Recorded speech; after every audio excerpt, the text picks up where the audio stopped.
Okay, so I actually took longer than what I thought.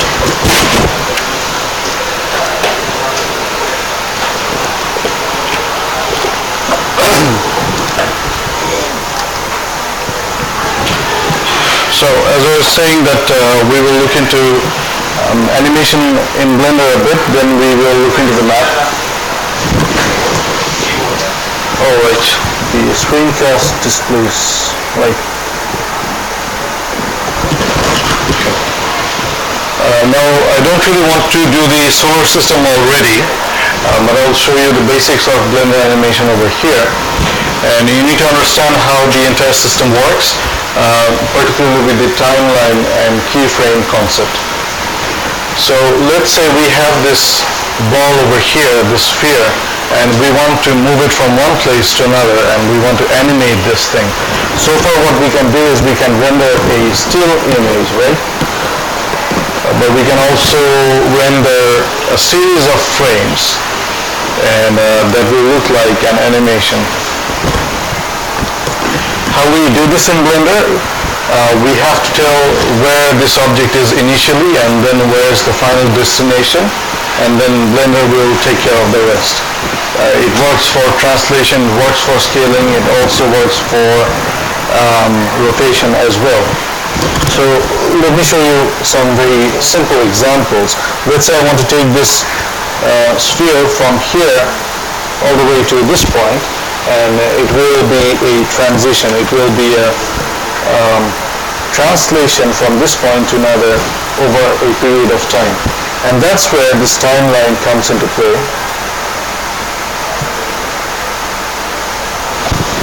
So right underneath the viewport, you see that we got a timeline, and here we have frame numbers. So it starts from 1, goes all the way to 50, but doesn't have to end over there. You can have fewer frames or more number of frames. So what are these frames? These are individual pictures. Okay? And we can run many frames in 1 second. So for those of you who have been playing games, computer games or on console, you must have heard the term FPS, frames per second. Okay. If you have low FPS, that means your games will lag. You'll see choppy graphics, like you'll have one frame, then there will be a gap, and then you'll have another frame. But if you have high frame rate, then it's a very nice experience to play the games. Now for human eyes, we need at least 30 frames per second to see smooth transition, and this is again something you may have studied already in physics. Or maybe you know that from general knowledge, that the TVs, when you watch TV, you at least need 30 FPS over there. But for games, we tend to go for more, for a higher degree of realism. So that means that if you want to create one animation of 1 second only, you have to have 30 frames over here. See, in Blender, let me show you where these controls are. There's some default setup, and over here we have by default frame rate set to 24 FPS. But you can obviously increase the number or lower the number, or even go for a custom value. So 24 is given by default over here. So that means that down here,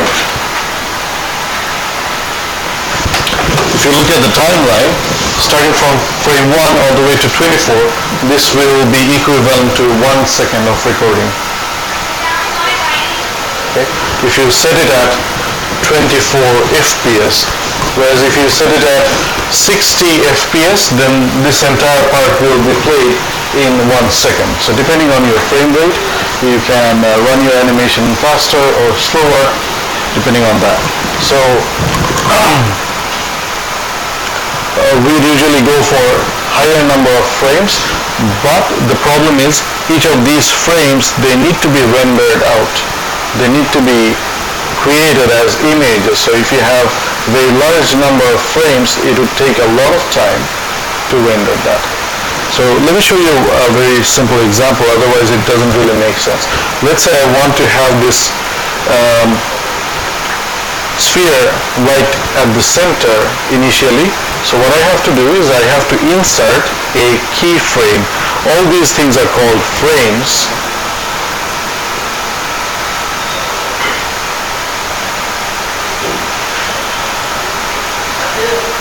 And what we are aiming for are called keyframes. So what's the difference between frames and keyframes? Keyframes, they hold key information. They will save what's the location of this object, what's the rotation angle of this object, and everything else, whatever you specify. So initially, let's say I want to insert the location information for this sphere. I do that by pressing I and hit location. It will save the location of the sphere at frame number 1. And as soon as I do that, you see it says one sphere in yellow. If you go to frame number 10, it's no longer yellow, it's in white color, right? So the keyframes in Blender, they're marked with yellow or orange, whatever you call that. And all these things are frames. So if I go to, let's say, frame number 60, and I want to move this away to some other point, I can insert another location. This is me saying that at frame number 1, you'd be at location 000. At frame number 60, you'd be at location, let's say, 200. I didn't measure that, but let's just imagine that that's the case. So these are the two key frames that I got. Here I save the information about the location. Now what happens in between? What happens at frame number 10 or 20 or 30? This can be auto-calculated by any sort of model, and it's probably easy to understand linear interpolation, and you can imagine that we can compute that with linear interpolation, because we know what's the location at frame 1, we know what's the location at frame 60, we should be able to calculate what happens in between. Okay, so if I'm at frame 10, how do we calculate this? We know in 60 frames it travels 2 units in the x-axis. How much should it travel in 10 frames? Well, 2 units divided by 60 multiplied by 10, right? It's a simple unitary method, and in computer science we call that linear interpolation. We can calculate that. For each frame, we need to calculate how much it moves, and then we multiply by the number of frames that we have over here. Is this thing clear? So this is the basic of animation in Blender. I mean, there are many different ways you can animate objects in Blender. One of them is called keyframe animation, and this is what it is. Other forms of animation can be motion capture, where you capture the motion of a person or an object, and you take that motion and you put that on someone else. That's motion capture. But over here, we're not doing that. We're doing keyframe animation. Right? So this is a different technology. So when we talk about motion capture, we'll look into some of that, but that will be further down the course. That's what people use in CGI for movies. So right now we got a little bit of animation going on, and in Blender there is this play button. You can play that and your animation will run. But that's actually running only in this viewport, and it's not recorded as a movie. So what's actually happening over here, at every frame that you look at, this is the camera view, right? If I press 0 on number pad, you see the camera view. So at every frame, you can actually get a new picture. So that's one frame, and if you go over here, you get another frame. So what would happen if you record this as animation is, you will have a series of pictures bunched up together in a movie. Okay? So let me show you the big picture in one go.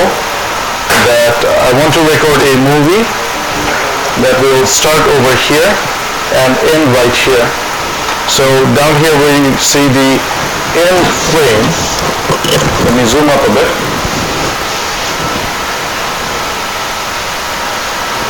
On your timeline,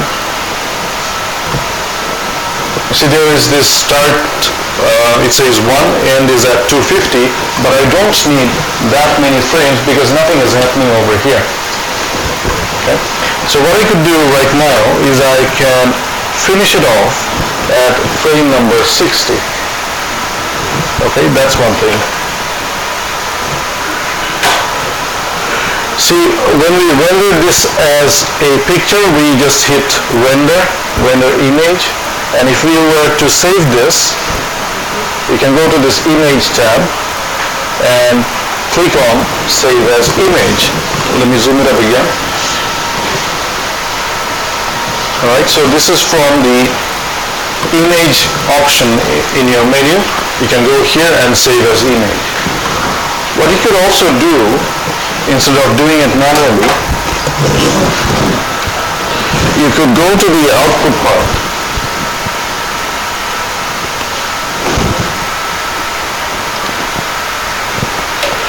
Right? Over here you got this output part, and here we can specify a location where my file is going to be saved. And we can also say what type of file I want. Excuse me.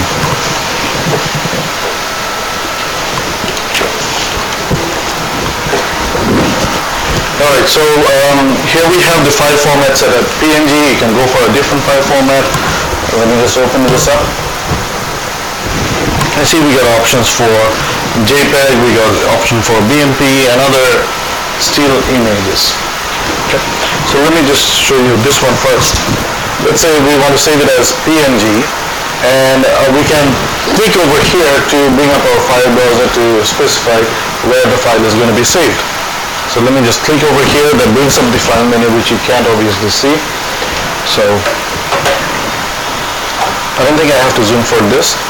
Let's say I want to save it on my desktop. I can just give a name, sphere.png perhaps, and then hit accept. So the next time I hit F12 to render this image, I will actually have this thing on my desktop as well. And that didn't work. Did it?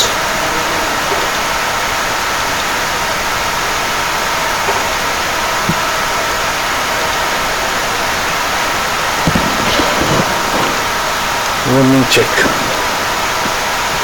That's my desktop, and I don't have it. Why?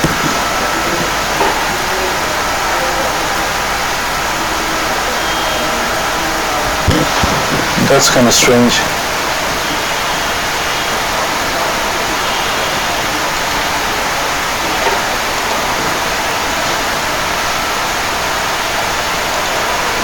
Seems I'd have to save it manually, at least on this one, saving as an image. Sphere.png, let me save that. Now it's here. Let me make some changes. So this is odd.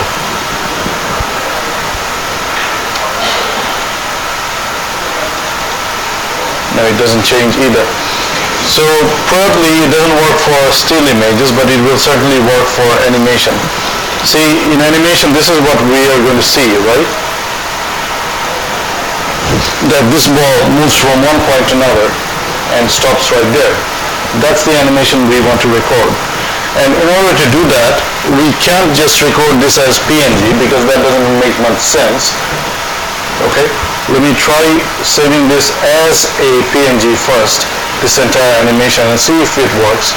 I will hit render animation, and what you'd see is that it will go through all these frames, rendering them out, and you'd see that it's actually producing new pictures, and the frame number up on top is actually increasing as we go.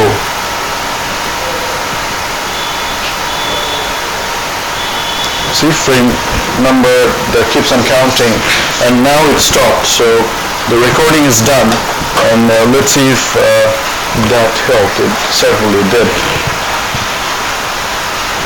We see a lot of pictures created over here. They have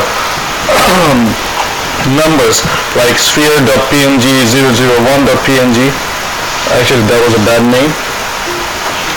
But if I go through these images through my cursor, you can see that it's actually an animation.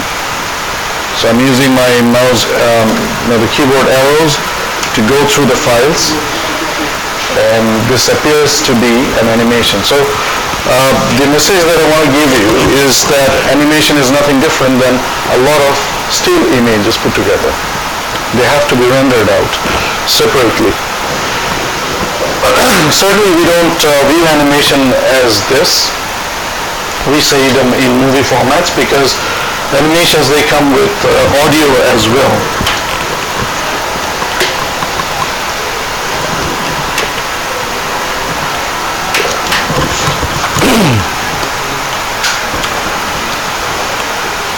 Okay, so what can we do about this? Instead of saving this as PNG, by the way, let me delete all these files because I don't need them. Alright, so in order to render animation over here, instead of PNG, we'll be picking a movie format. And you guys probably are familiar with these formats already. So we got AVI, we got MPG, right? We could use any of these movie formats to save things as. And if you have more codecs installed on your PC, you'd have more options over here.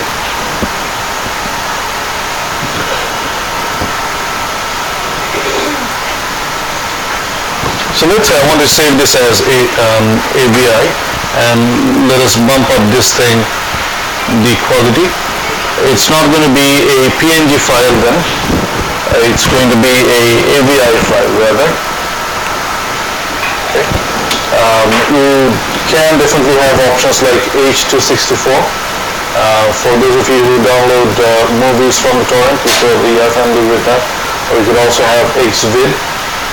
Okay, there are many different movie formats, and all those things are available also in Blender if you have them installed, the codecs.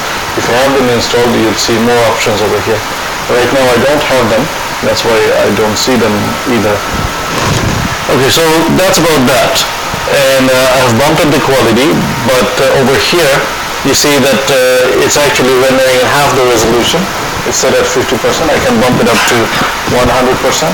So that will mean that we will be creating a movie that has resolution 1920 by 1080, and we'll be recording 60 frames at 24 FPS. For ease of calculation, let me bring it up to 30. So that will mean that I would have a 2-second movie recorded. 60 frames per second, and I have, well, actually 30 frames per second, I have 60 frames altogether. So right now what I'm going to do is I will go into render. Let me zoom up, go back over here and go with render animation. So this time things will go a little bit slower because I'm going for the full resolution. Instead of 50%, it's going for 100%, and it will take some time to produce the final result. So right now we are at frame 11. It will have to go to frame 60, and then it stops there. But at the end of it, we should have a AVI file which we can play without Blender. That's our movie.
Okay, I think we're done, and let us go and check this out. Yes, we got a 4 megabyte movie. It's called Sphere.avi. Let's try to play this one, and it works. Right, at least we got a movie recorded right over here.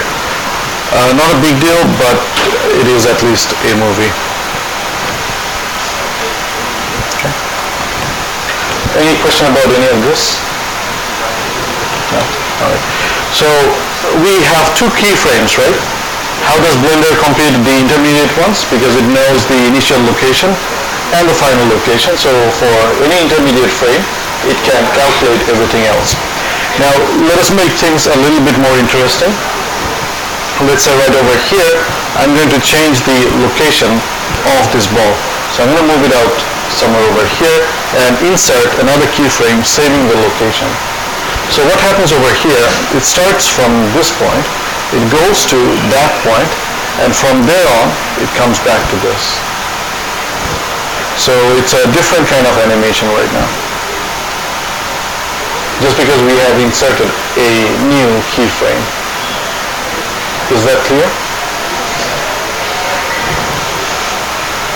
Okay. So let us throw in a bit of rotation as well. So let's say initially we're only dealing with location for now. We can insert rotation information as well, that I want to save the rotation information.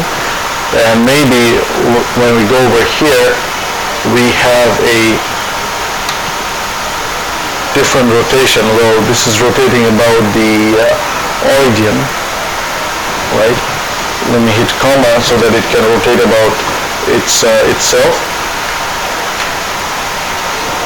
So some rotation, insert the rotation, and maybe down here, it doesn't have to be the same keyframe, by the way.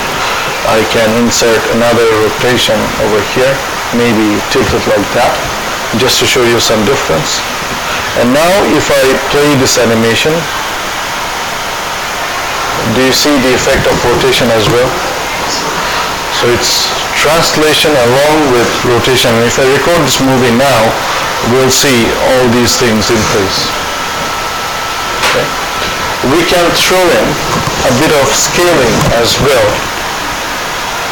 So let's say initially we save this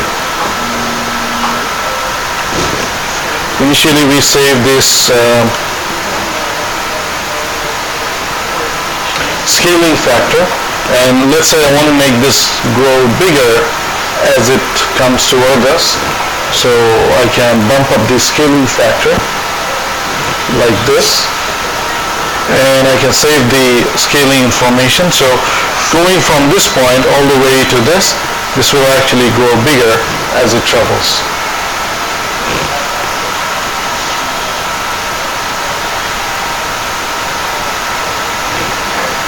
Alright, so if you can imagine that we can piece everything together, we can record an animation again, and that will obviously look different than what we had before. Okay, it's just not about a single object, so you can have multiple objects over here. Let me get a plane so that we can have a baseline. Hang on a bit. Hello. Good morning.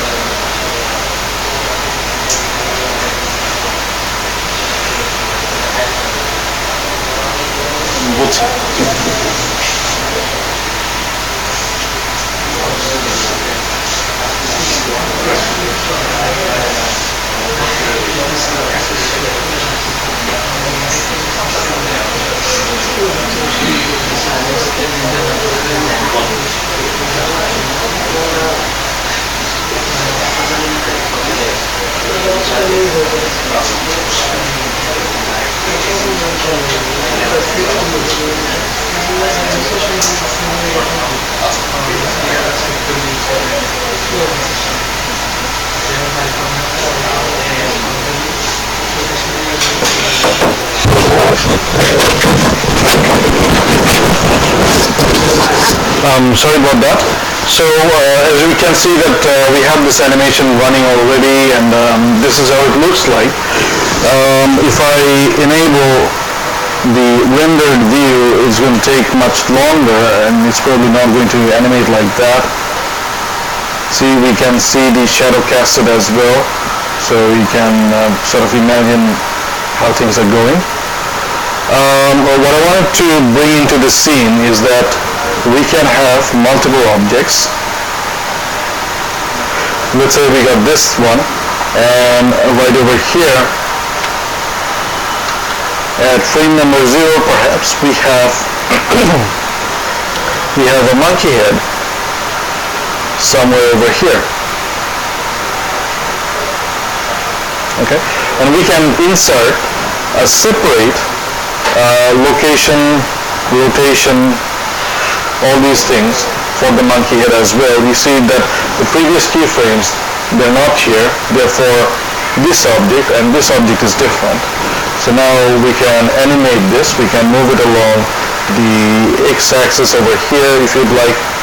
So, well, not over here, maybe in this frame. Grab X and bring it over here. So insert location, and I'd like to move this towards us a bit. So insert rotation. So if I play this now, you'll see that both of these objects, they're animating at the same time. So this is how Blender works. And if I were to build a solar system, like the video that we saw, I mean, it's very much possible to do that as well. We can have a sun with a sphere, and then we'll have all the planets orbiting around it. We can have everything animated, and then we can move the whole thing in a particular direction. So the question that should come into our head is that how does this thing work? How do we calculate the new location of each and every point? Because at the end of the day, it's all about the points. These objects, they're nothing but 3D meshes, and 3D meshes mean that we have a lot of polygons, and these polygons are made out of points. So essentially what we are doing is we are manipulating these points through operations like scale, rotate, and translate. Okay. All right. So I don't really have to record this as a AVI anymore. I mean, if you want to, you can do that. I would say take it as a homework. Try to replicate this process. One good exercise can be a bouncing ball that create an animation of a ball that drops like this. Get a plane, have a ball right up here, and then let it drop. So see if you can create a realistic animation of that through pre-frame animation. That would be a nice thing to do. All right. Okay, so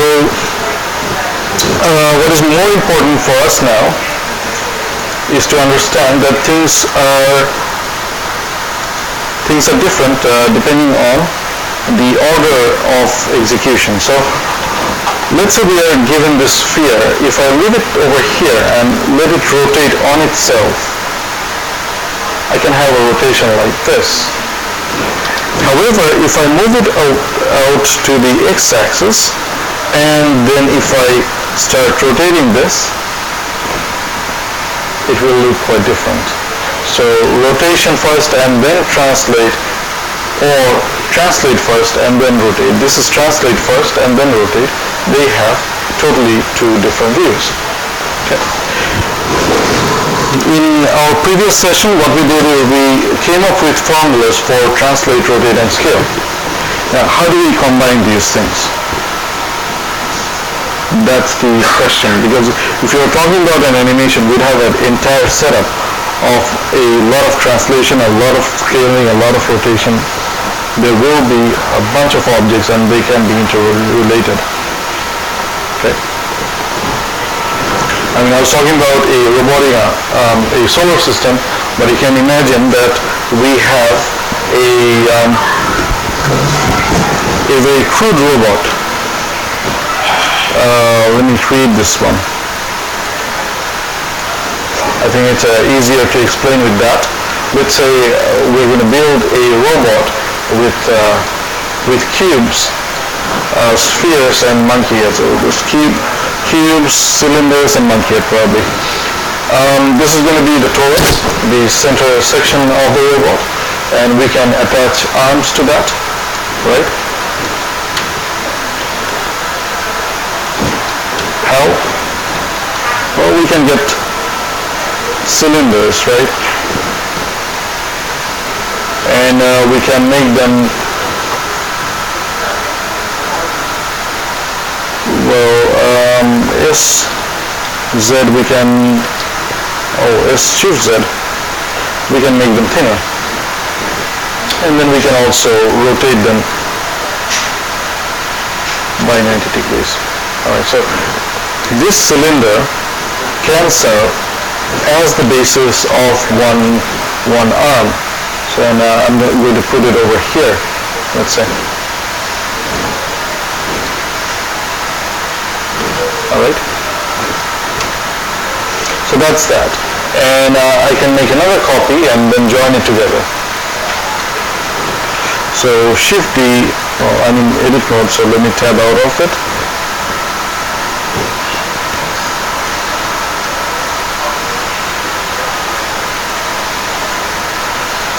And just to make sure that it is a separate thing so that we understand that better, I'm going to scale it.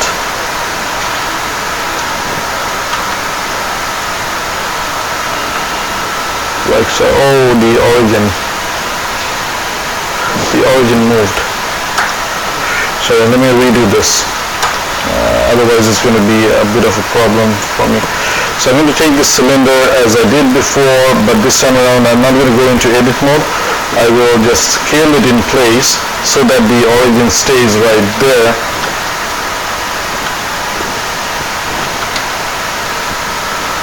It's actually easier to handle that way.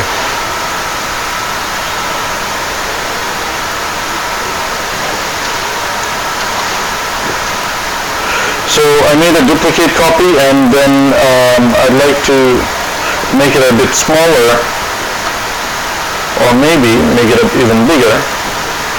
Why not? Alright. So this is the upper arm, this is the forearm of the robot, and maybe we will attach some claws over here so that this robot can grab, but not right now. Okay. We can make copies and put it back on the other side. Shift D to duplicate, but then if I move them like that, it's not going to look the same, right? So what do we do in this case? Rotate by how much? By 180 degree. So rotate by 180, it's not going to flip it. I mean, yes, the concept is right. You're going to rotate about the origin. So if you do it like this, by 180, it comes down over here. So that's again another problem. This is again something we don't want because the origin is down here. So none of these rotations are really working. What else? Scale -1 on which axis? X -1, and that's it. We got it. Alright? So not too difficult. We got this robot. The arms are in place. We can certainly make the legs and the other parts, but let me just create the head and leave it there. This will be a robot with no legs, just like Sophia, right?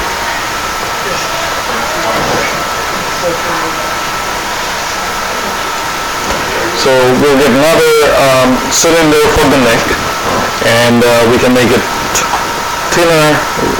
Well, yes, Shift Z, squeeze it down, something like that, and then we're going to bring it up. Maybe it's too long, so S, Z, make it smaller, and then move it up like this. and well, it should have a head right over here. So Shift A, let us get a nice little head for the robot. So that's the robot. Okay, so it serves some purpose.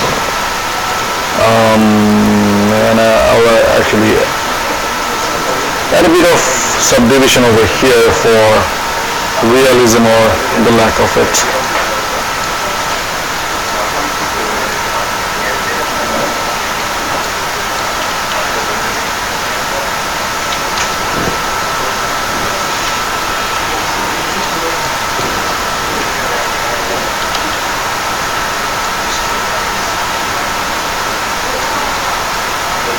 Yeah, this would actually do for now. Alright, I don't need to go for perfection right now, but let me make them smooth.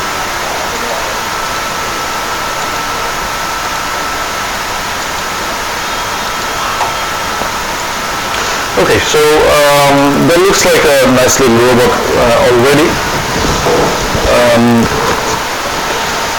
We can animate this thing, right?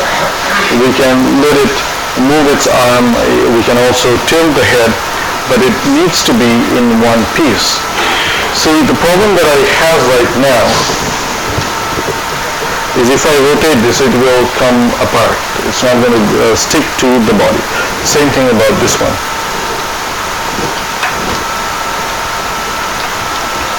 They're not joined at all. I mean, I have placed them in over here, but it's not really working that way. So probably I'm going in a different direction today, but this will help you in terms of understanding how they work together. So let me do this animation over here, or at least set it up. This is going to be our Robo Monkey, I guess, or Monkey Robot, whatever you call it. The way we join things together is how it works for our human body as well. See, we can move our hands, our legs and everything because we have a skeleton underneath, right? We have a skeleton and all these limbs are tied with muscles, right? So we can use those muscles along with the skeleton to move our body parts. Now, we need to do the same thing over here. We need to define a skeleton for this robot. How we do that? Blender has a very nice system for it. We can go and add a armature and see that we got something called a bone. Okay, we have added a bone. You can't see that because it's inside. So this is how a bone looks like in Blender, obviously. So we'd like to see that, but we can only see it in the wireframe view. That's a bit of a problem. We cannot see that in solid view. Blender has a solution for us. See, down here we have an option that says X-ray. So if you enable that, you can now see this thing. Okay. So what I'd like to do is I'd like to bring it down over here. And we will go into the edit mode because we're going to build the entire skeleton from here. See, if I look at the front view, I can define this thing. I can extrude this, go up, E for extrude. Do I have the screencast? No. Alright. So I pressed E for extruding this. I selected the top part, I extruded that. So that's how our bones are joined together, right? One bone is joined together with another bone. And we're going to do the same thing for this guy as well. So extrude, go up. This bone will control the next part. And then we will have another bone that will control the entire head. That's the idea. Now, over here we will build our collarbones, the two bones over here on two sides, so that we can join the arms over here. So something like this, it will stick out over here. Okay. And then we can extrude from here to get to the next bone, and finally another one that goes over here. If we can do this, then obviously we can go on this side as well.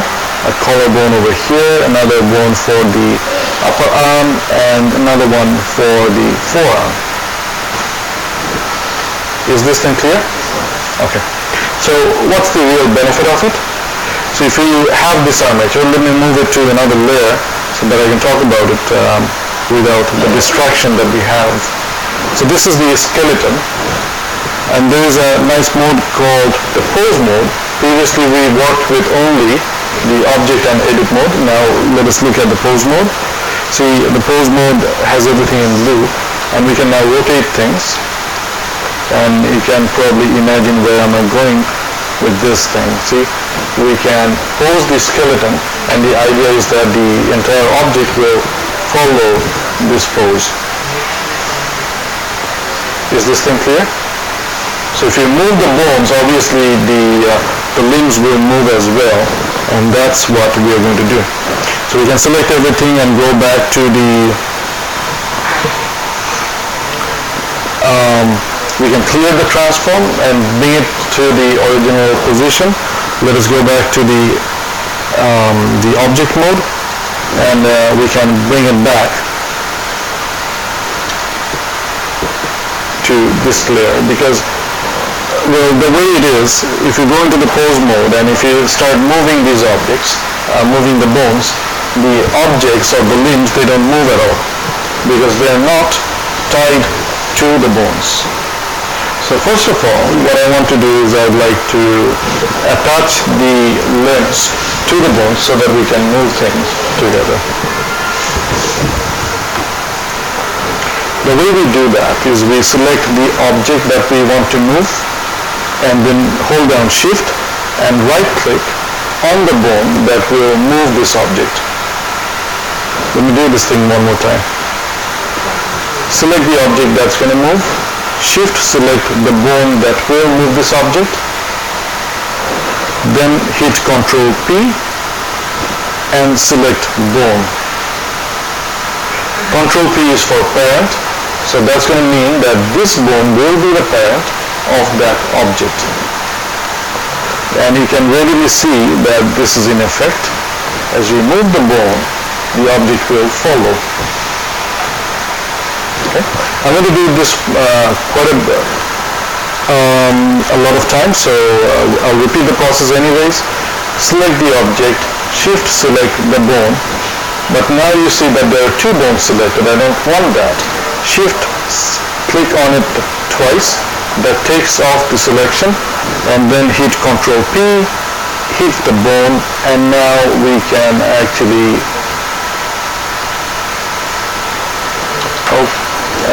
that's not what I want.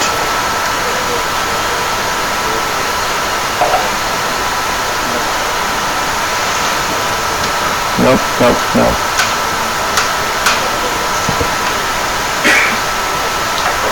It didn't work right. Okay, let me try this one more time.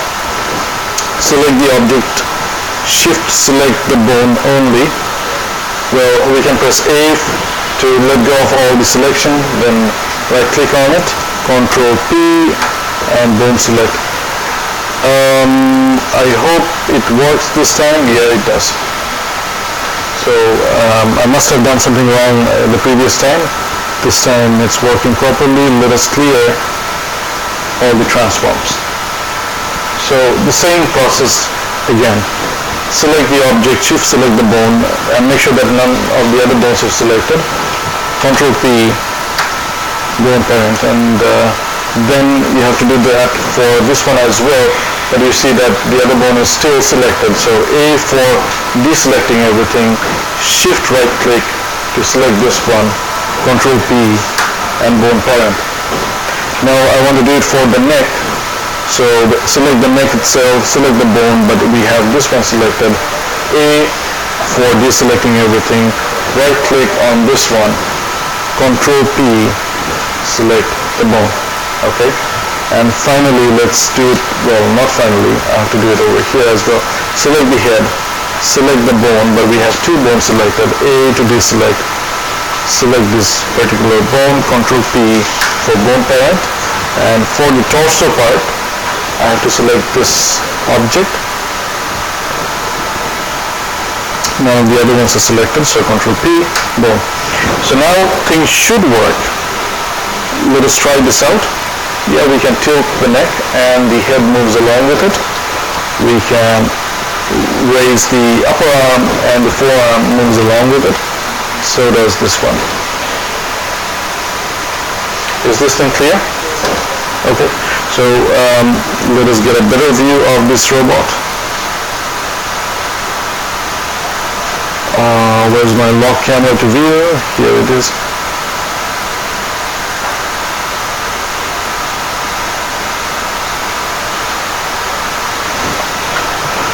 Let us see it render. It's too dark, obviously, so let us get a better lighting setup.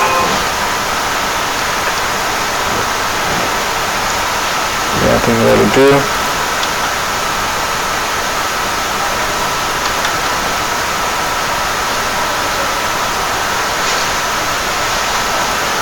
Wanted to have a 3-point lighting.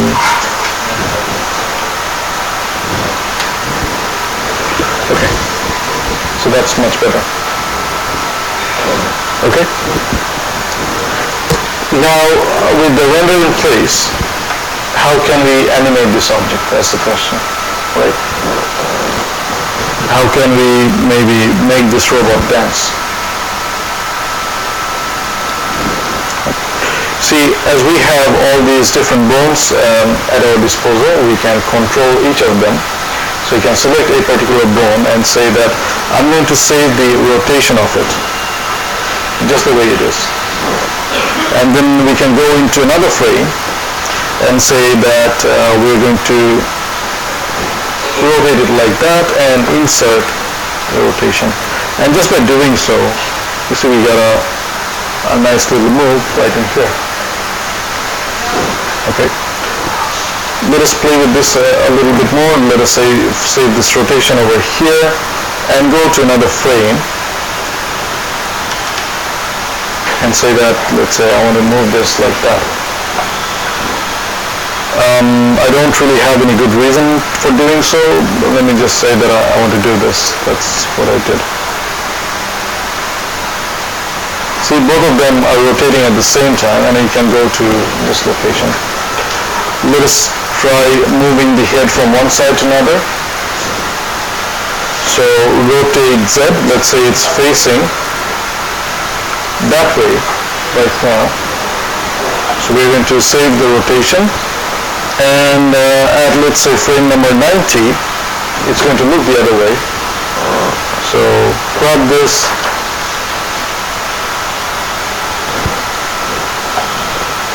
Insert the rotation, and if you let it play now,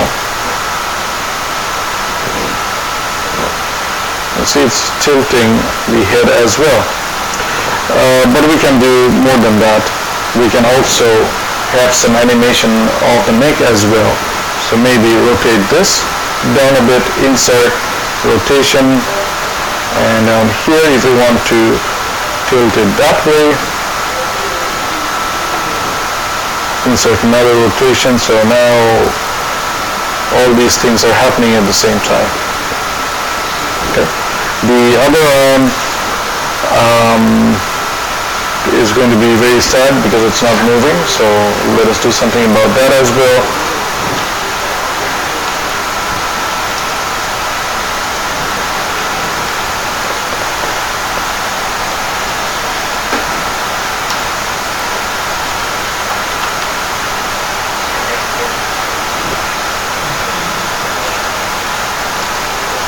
So this one initially, let's say,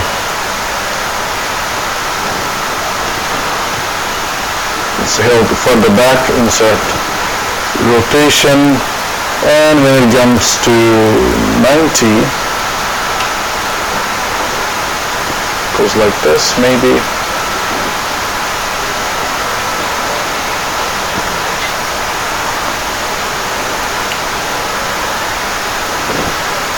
Okay. Alright. And if you want to make this guy jump up and down, that's also very easy to do. Let's say we're going to save the location over here, and maybe let us do this over here at 90. We're going to save this location so it stays still, but at frame 20 perhaps it will go up.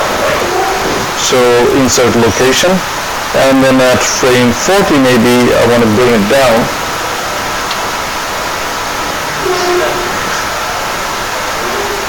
Then at say 65 I want to bring it up again. So grab, said, move it up a bit, insert location, and then it goes down again. So altogether, well,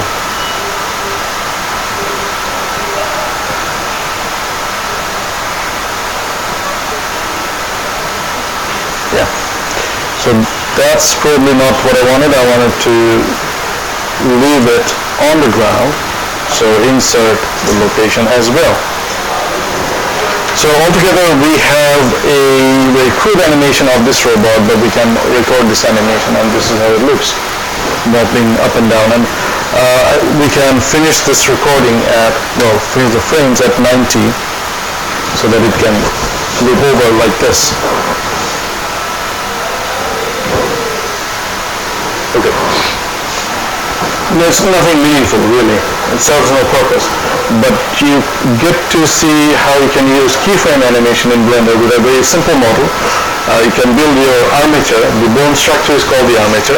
You can piece it together and move different parts, and then record a very simple and silly little animation of your own. Okay? So that was the real purpose of it. Now, if you go back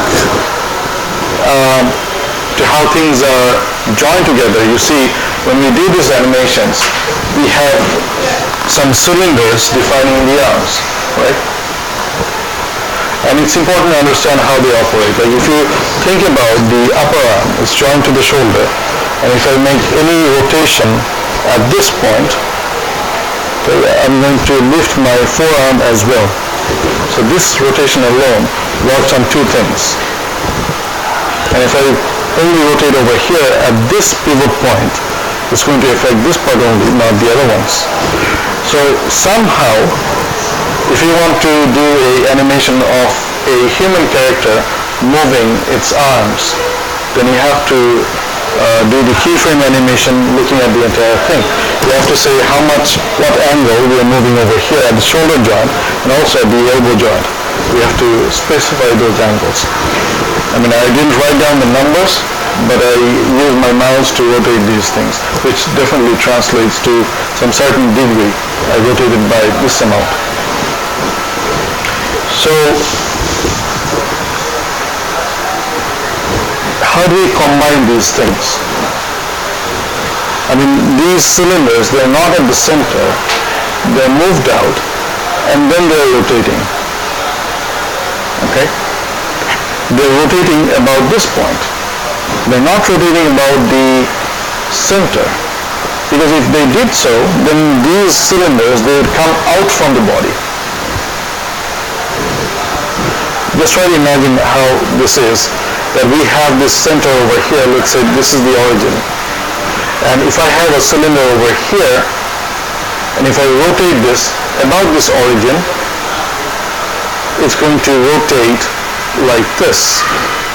The next time it's going to go over here or over here. So what I'm saying is going to be disjoint from the shoulder location right now. But what we're doing is we are keeping it there and then rotating that. How do we really do that? I mean, if you move something out from the origin and then rotate that, it moves in an orbit like this. But this one stays still right there.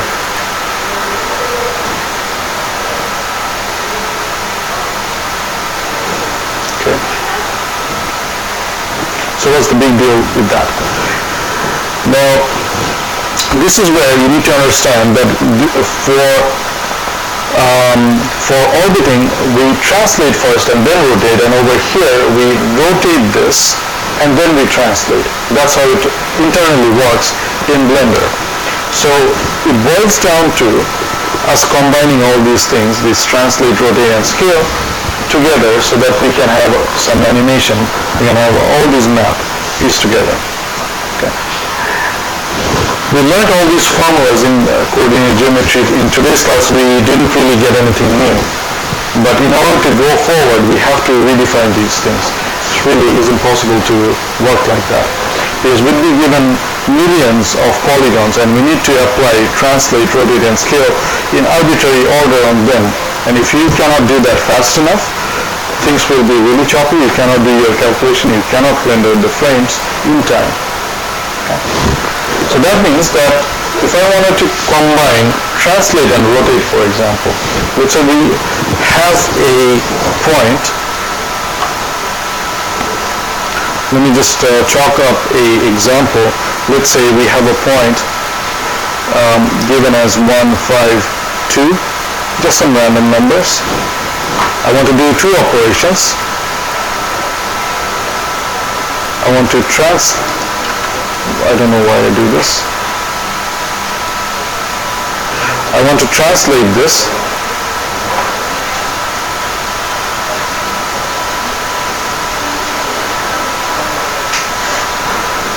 Here we have tx equal to 2, ty equal to -1, and tz equal to 2. And then I want to rotate this. By the way, have you guys signed for the lab class as well? Okay.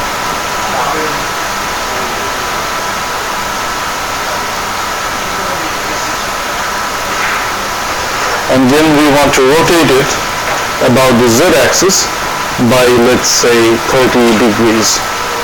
So just two operations, right? On a single point. Based on what we have learned today, all these math formulas, can we carry out this operation to find out the final location of the point? Yes, no, or I don't know. Should be really straightforward, because after the first step, translate means that you add these numbers. It's going to be 1 plus 2, that's 3, 5 plus -1, which is 4, and 4. All right, thanks. What's next? Rotate on the z-axis by 30 degrees. We have a formula for that, right? X times cos theta minus y times sin theta. So what's the x value? Let me write it as x double prime. That's going to be 3 cos 30. What's cos 30?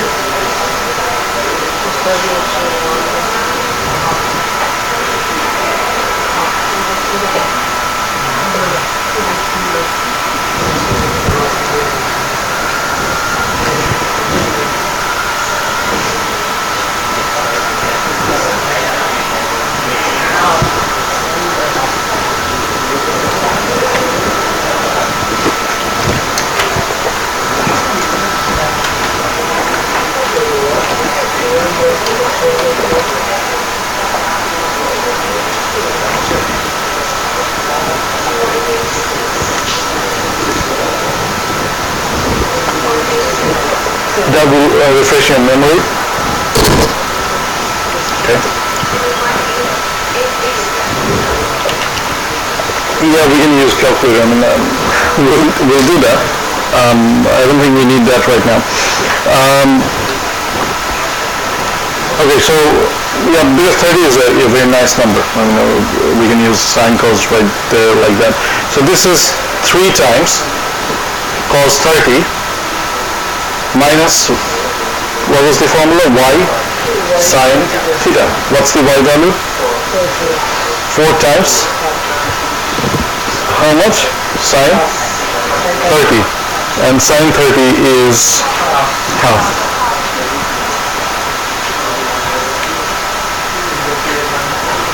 What about y double prime?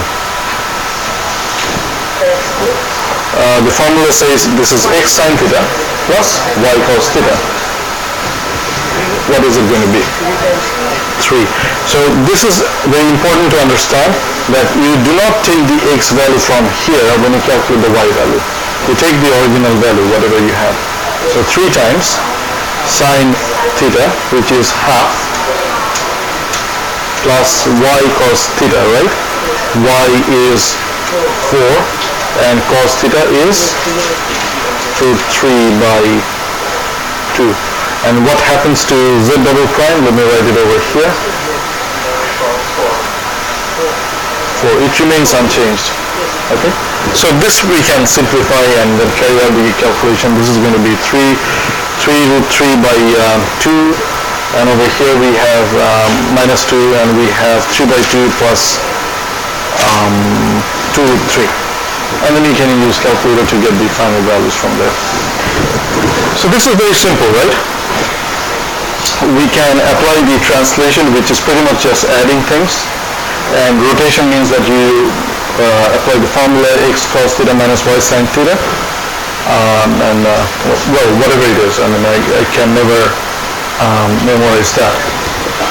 So whatever your formula says, x cos theta minus y sin theta and x sin theta plus y cos theta, you apply that to get this formula. Now imagine this thing, that this is just a single point. This is one point, right? If you consider this monkey head, how many points we got over here? Well, I can't see from there. We got 8,286 vertices, that many points over here. So if I wanted to move this monkey head to another place, then rotate it by 30 degrees, I have to do this simple calculation, these 2 steps. How many times? 8,286, or whatever many vertices I got, that many times. Is that clear? Because we do this calculation for a single point, so we must do this for all those points. And this is just to keep things simple. I mean, I wrote down 2 operations, one translate followed by a rotate. But as you have seen this in the animation, we can piece a lot of things together. We can have a lot of translate, we can have a lot of rotate and everything working at the same time. Let me go back to the animation itself.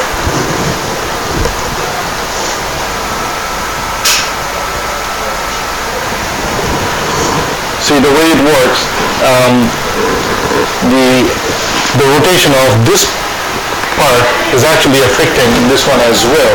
So it's a lot of rotations chained together for one thing. And at the same time, we're also translating, we're going up and down. So there are quite a few operations that are taking place at the same time. So for this simple thing, going up and down like that and rotating a bit, we have a lot of translation, rotation going in a chain. And if you cannot make it efficient, things will be really laggy. So the point that I'm trying to make over here is that there will be a lot of operations down here, 1, 2, up to n operations. And if you want to do it for a lot of points, that means that for each of these points you do n operations each. What we are trying to do is we are trying to simplify. We will pre-compute all these things so that all these n operations become a single operation. But the way you have learned these things in coordinate geometry, it's not really possible. Because we have addition over here, we have a complex formula over here. For scaling, again, we have multiplication. These are all different things, and they cannot be chained together, not in a nice way.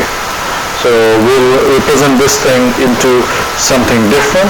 We'll use matrices to represent the same thing, and then we'll show you how we can chain things with matrices better. Okay. Now, before we come to the next class, please take some time and review the materials on matrix. You don't have to know a whole lot about matrices, but at least know how to add to matrices, subtract one matrix from another, and most importantly, learn how to multiply one matrix with another. Okay? I'm sure you have covered that in other courses, but if you have forgotten them, please review that because this is very much fundamental to whatever we are going to talk about. Okay, and I'd like to stop right there. Let me save this though, so I don't want to rewrite this.